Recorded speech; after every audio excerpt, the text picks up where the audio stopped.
Hi everyone, my name is Joe. This is my workshop behind me. I am a geographer and I've been doing updates on the existing pandemic, and I'd like to continue with that and give you some information about what's going on today. So with that, here we go. This will be my fifth pandemic update on April 22nd. You can see from this map here that the pandemic has spread widely across the world, including here in the United States. These are the numbers as of April 22nd. 2.5 million or so people have caught the disease officially. 179,000 people have perished from it, sadly, and about 705,000 people have recovered, meaning that they have gotten past the symptoms and no longer test positive. What I want to focus on a little bit here is the differences between some key countries. And you can see here, look at the United States. It's just far and away very different, much greater numbers than you see the rest of the countries. Even though the United States has 4% of the world's population, we have almost a third of the world's cases. And because of that also, you can see that the United States is leading the way in deaths. What I want to talk about now is a few of the headlines I've seen recently that I want to just point out. I saw in the New York Times that tracking the true toll of the coronavirus crisis, uh, researchers have discovered about 25,000 missing deaths around the world. Another headline is that recent autopsies have discovered that the first cases in the United States actually happened very early on in the early part of February as opposed to the end of February. Another thing people are talking about very widely right now is these antibody tests. They're touted as a way for society to um, move beyond the lockdowns and back into more normal routines. But the problem with these tests is that they're still very new, and I'll want to talk about these a little bit more later on. And then the treatment of hydroxychloroquine, it's turning out to be pretty problematic, and I want to talk about that as well. First, let's compare today's deaths to normal years. This is from the New York Times article that was focused on the missing death cases. One of the ways I discovered that so many more people were dying is by looking at essentially the death numbers. And this is what's been happening in 2020 this year. You can see it's way beyond the norm. These years represent the normal averages for deaths during the year. Now you can see some years were a little bit higher. That's probably a flu outbreak that happened and so forth, but nothing in comparison to what's going on right now. And as you can see, this is not even turning the corner yet. It's still going up. And so some of these deaths here are not really being recorded as official cases of COVID-19, largely because it just isn't enough testing to go around to be able to test all of the bodies.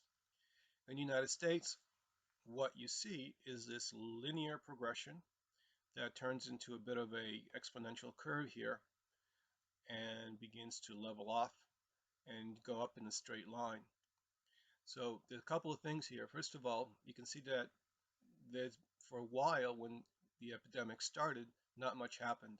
And then all of a sudden you see an increase. And in the geometric progression, you should be seeing this continue to rise up this way, as opposed to this straight line at a 45-degree angle. And this line here is because of social distancing measures.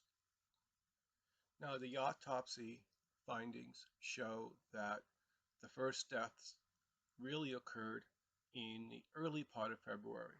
So that brings the line back even further. So you can see it's from February 6th to when the curve started to really rise here.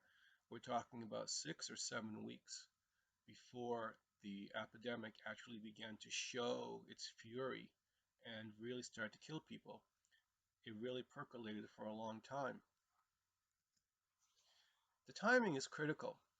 So this model here suggests that even waiting a few days can make a big difference as to the success of social distancing.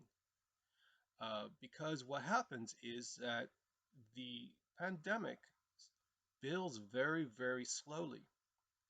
And if you begin to do social distancing very early, you can cut it off at the pass and then not have much of a rise.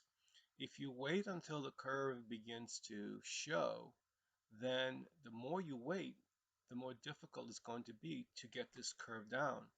So even waiting a day means a difference between a rise that looks like this and a rise that looks like that.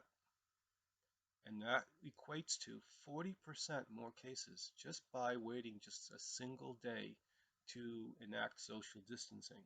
This helps explain why different areas of the world are seeing very different rates of this disease. Some places are doing okay, some places are not. California is doing better than New York. South Korea is doing better than many other countries. And this can be largely explained by seeing when, at what point during this rise of the curve, social distancing measures were enacted. The earlier, the better. Now, this is a chart from the Canadian government showing the projected impact of reducing those social distancing restrictions today. So we've managed to tamp down the curve here, so it didn't continue to rise up at this rate at this time, and got the cases to go back down. But if we were to return to 100% as they were before, this is what's projected to happen. That curve just gets postponed from here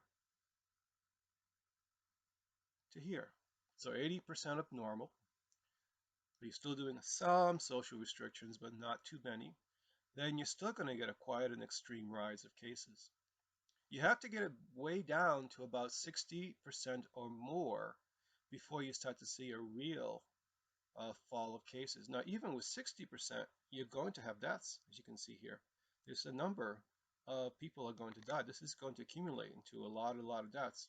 Certainly not as many as these other two scenarios. You really have to get it down to close to 20, 30, 40% before you start to see significant lowering of the death rate. And just to give you some kind of baseline, you could probably say we are already at 30 to 40% right now. The other thing that I want to discuss was this drug that was touted by the Trump administration that was initially developed 60 years ago to fight malaria. And it's used as well now for arthritis and lupus and other autoimmune diseases. It's been used that way for decades. This virus was thought maybe to be vulnerable to it at first, and a lot of people jumped on board hoping this would be the case. But a recent study done just a few days ago shows that this drug really did not have any benefits at all.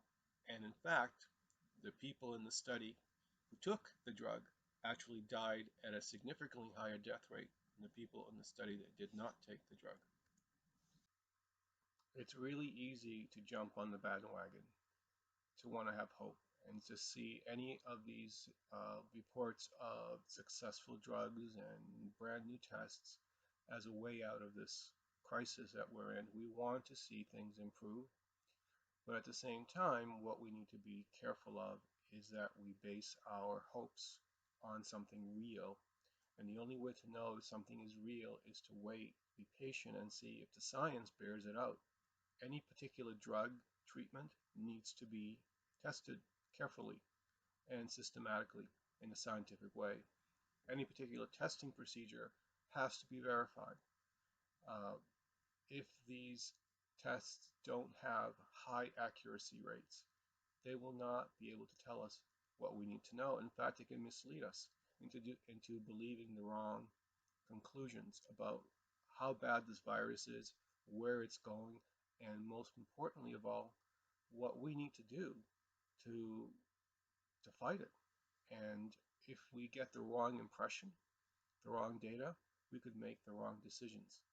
So that's really the basis of my message for this particular update. So I'll see you next week, and take care.